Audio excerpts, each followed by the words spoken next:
عالم نے پروردگار عالم نے حضرت آدم کی پیشانی اتھر میں اپنے محبوب کے نور کی ایک کرن کو رکھ دیا. اللہ پاک نے اس نور کے صدقے میں پورے جسم آدم کو منور کر دیا. پھر خدا نے حکم دیا اے روح ذرا ایک بار اب اور جا کر تو دکھا دے. حضرت محترم خدا کا حکم پایا, روحوں کی جانب سے داخل ہوئی اور پورے جسم میں داخل ہو گئی. خدا پاک نے پوچھا اے روح اب کیسے چلی گئی؟ روح نے جواب دیا مولا جب سے تو نے نور مصطفیٰ کو آدم کے پیشانی میں رکھا, نور مصطفیٰ کو آدم کے پیشانی میں رکھا تو اس کی وجہ سے اللہ پاک نے پہلی تاریخی کو اللہ نے روشنی میں تبدیل فرمایا. میرے پروردگار تیرا حکم پا کر نور مصطفیٰ کی چمک دے کر جس میں آدم میں جا کر مجھ کو اتنا سکون ملا, اب میرا اس سے باہر آنے کو دل ہی نہیں چاہتا, اب باہر آنے کو دل نہیں چاہتا. حضرات محترم حضرت آدم علیہ السلام کے اندر اللہ پاک کی طرف سے روح پھونک دی گئی. خدا پاک نے حکم دیا اے آدم ہماری جنت بہت خوشادہ ہے, جہاں تک جاؤ چلتے بھی رہنا, آرام بھی کرنا, تم من چاہے وہ کھاتے بھی رہنا اور پیتے بھی رہنا. اللہ پاک کی طرف سے یہ حکم سنا تو حضرت آدم نے عریضہ پیش کیا یہ میرے پروردگار تیری جنت میں سب کچھ ہے, لیکن میرے مولا ذرا کوئی ایسا اور بنا دے جس سے میرے دل کو سکون ملتا جائے, میرے دل کو سکون ملتا جائے. حضرت محترم اللہ پاک نے حضرت آدم کو نیند دلائی. حضرت آدم علیہ السلام کو پڑھ کے لیے سوئے جب نیند سے بیدار ہوئے حضرت آدم علیہ السلام بیدار ہوئے تو اپنے پاس میں ایک خوبصورت حسینہ کو بیٹھے ہوئے دیکھا. پہلے تو گھبرائے پھر پوچھا اے میرے پروردگار ذرا یہ تو بتا, میں تو تنے تنہا تھا, یہ عورت کون آ گئی ہے؟ اللہ پاک کی طرف سے حکم ملا اے آدم یہ حضرت حوا ہے تیری بیوی ہے, ہم نے اس کا نکاح تیرے سے کرا دیا ہے, ہم نے تمہارے ساتھ ان کا نکاح کرا دیا. سبحان اللہ سبحان اللہ. حضرت محترم حضرت آدم علیہ السلام نے جب سنا کہ میری بیوی ہے تو قریب میں جانے کی کوشش کی, لیکن اللہ پاک نے فرمایا اے آدم بیوی تو تمہاری بن گئی,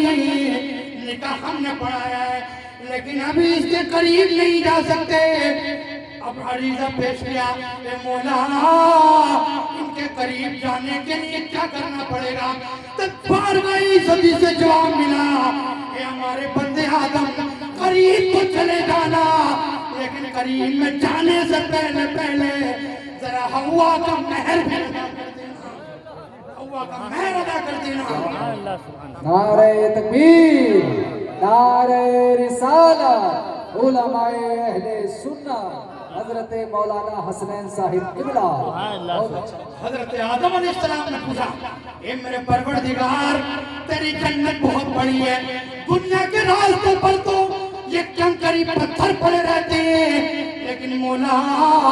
تیری جنت کے راستوں پر تو یاقوت و مرجان ہیرے جواہرات پڑے ہوئے ہیں. اے مولا یہاں باغات بھی بے حساب ہے, اے مولا یہاں ہر چیز موجود ہے, یہاں پھل بھی موجود ہے, یہاں جام بھی موجود ہے. اے میرے مولا ذرا یہ تو بتا